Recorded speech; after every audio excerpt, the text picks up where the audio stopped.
नमस्तेऽस्तु महामाये श्रीपीठे सुरपूजिते शङ्खचक्र गदाहस्ते महालक्ष्मी नमोऽस्तुते। नमस्ते गरुडारूढे कोलासुरभयङ्करी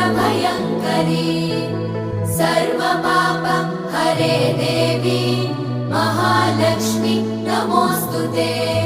महादेव्यै च विद्महे विष्णुपत्नी च धीमहि तन्नो लक्ष्मी प्रचोदयात्।